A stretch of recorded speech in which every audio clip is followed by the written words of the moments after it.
not a door. It's a window I've never crawled through. Intentionally. "Weren't you in my class?" Martina continues. "I thought everyone read it." Once again, I'm put to the test, reaching the familiar crossroads of how forthcoming I think I should be. I love Jesus. I really do. But Jesus would want me to be cool. He'd want Martina to think I'm cool. Kingdom of the Pine was founded on a bedrock of practicality, after all. Which brings me back to this conversation and the sudden realization I've been standing in silence for way too long.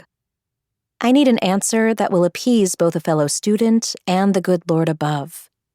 Struggling to walk the razor's edge between the truth of my deeply held convictions and the relaxed sheen of a perfectly normal girl. Not all Kingdom kids are weird. I fumble, struggling to craft an excuse and coming up short as my mind tumbles and churns. "My parents didn't want me reading it," I finally reply, submitting the truth and letting the chips fall where they may.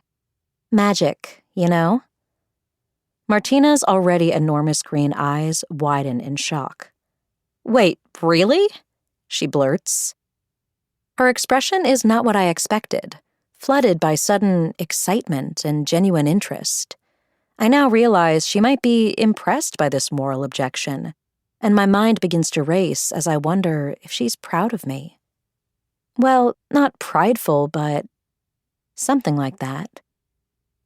I've known Martina for a very long time, although we've only recently started talking in a meaningful way.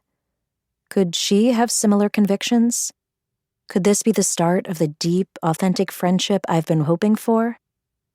"That's fucked up," Martina finally continues, immediately prompting me to pump the proverbial brakes in my enthusiasm. "That's way fucked up, Rose. I'm sorry your parents are so crazy." I can't help nodding along, the muscles of my neck taking on a life of their own. "Yeah," I reply, rolling my eyes. "Way messed up. Parents, right?" The second these words leave my lips, I feel the deep ache of regret, a guilty pang that shoots down my spine as a sinful reminder. God's watchful eye has noticed. Martina smiles, though, and suddenly this regret is met with something else. A surge of joy that counteracts the holy venom like Anavip through the bloodstream of some poor soul who crossed a Pentecostal pit viper. I've got to pull back on the snake handling. "All right, see you at the bottom," Martina says. My friend promptly turns and breaks into a run, sprinting with her bare feet across the short, rocky runway. It's as though the frozen universe has started rolling on again, the rustle of the trees and the splash of water far, far below, filling my ears. The other kids who've gathered around these cliffs watch in amazement, their hair wet and stringy as towels drape across them for a fleeting moment of dryness before the next brave leap. Everyone here is used to jumpers taking their time for a big show, standing at the edge of the cliff for a good while and gazing down as though considering their surrender. Of course, once they've gotten to the rocky ledge, they rarely back down, and everyone watching knows this. It's all part of the performance.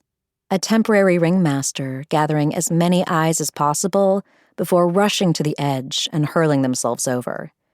They tumble down into the cool water below with a mighty splash, followed by excited cheers from their temporary but adoring fans. Martina doesn't need any of that.